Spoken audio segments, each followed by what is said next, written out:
നമസ്കാരം. ഏവർക്കും മന്ത്രാക്ഷരിയിലേക്ക് സ്വാഗതം. ഭഗവത്ഗീത യഥാരൂപം അധ്യായം 3 ശ്ലോകം 36.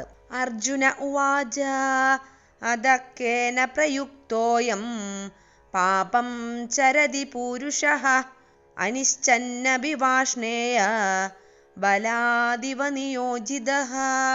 അർജുനൻ പറഞ്ഞു, ഹേ വാഷ്ണേയ, ഏതിനാലാണ് ഒരാൾ തനിക്കിഷ്ടമില്ലെങ്കിൽ പോലും ബലാൽക്കാരേണ എന്ന പോലെ പാപം ചെയ്യാൻ പ്രേരിതനാകുന്നത്? ജീവാത്മാവ് കൃഷ്ണന്റെ ഒരംശമെന്ന നിലയിൽ മൗലികമായി ആത്മീയവും ശുദ്ധവും എല്ലാ ഭൗതികതാ മാലിന്യങ്ങളിൽ നിന്നും മുക്തനുമാണ്. അതുകൊണ്ട് സ്വാഭാവികമായും ഭൗതിക പ്രപഞ്ചത്തിലെ പാപങ്ങൾ അവനെ ബാധിക്കുന്നില്ല.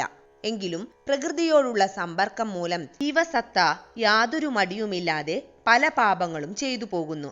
ചിലപ്പോൾ തന്റെ ആഗ്രഹത്തിനെതിരായിട്ടു പോലും. ആ നിലയ്ക്ക് ആത്മാക്കളുടെ വൈരുദ്ധ്യ സ്വഭാവത്തെ ചൂണ്ടിക്കാട്ടുന്ന അർജുനന്റെ ഈ ചോദ്യം ആശാവഹമാണ്. പാപം ചെയ്യാൻ ഇച്ഛിക്കുന്നില്ലെങ്കിലും ചിലപ്പോഴത് ചെയ്യേണ്ടതായി വരുന്നു. എങ്കിലും അന്തര്യാമിയായ പരമാത്മാവിനാൽ പ്രചോദിതങ്ങളല്ല ആ ദുഷ്കർമ്മങ്ങൾ. ശ്ലോകം 37. ശ്രീ ഭഗവാനുവാച കാമ ഏഷ ക്രോധ ഏഷ രാജോ ഗുണസമുദ്ഭവഃ മഹാശനോ മഹാപാപ്മാ വിന്ധ്യേനമിഹ വൈരിണം.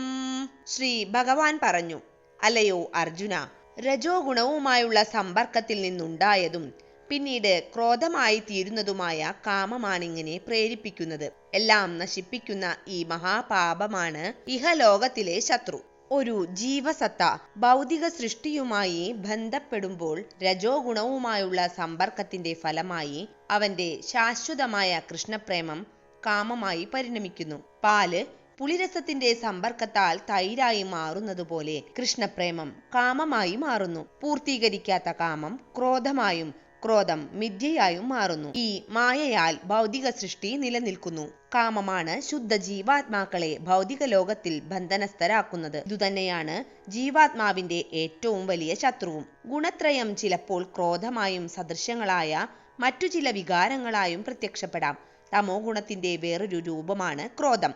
തന്മൂലം രജോ ഗുണത്തിൽ നിന്ന് തമോ ഗുണത്തിലേക്ക് പതിക്കുന്നതിന് പകരം നാം നിർദ്ദിഷ്ട കർമാനുഷ്ഠാനങ്ങളിലൂടെ സത്വഗുണത്തിലേക്ക് ഉയരണം. അങ്ങനെയായാൽ ആത്മീയാസക്തിയിലൂടെ ക്രോധത്തിലുണ്ടാകുന്ന നാശത്തിൽ നിന്ന് രക്ഷപ്പെടാം. ഇവിടെ തന്റെ സംതൃപ്തിക്കു വേണ്ടി ശത്രുക്കളിൽ ക്രോധത്തെ പ്രയോഗിക്കുവാനാണ് ഭഗവാൻ അർജുനനെ പ്രേരിപ്പിക്കുന്നത്.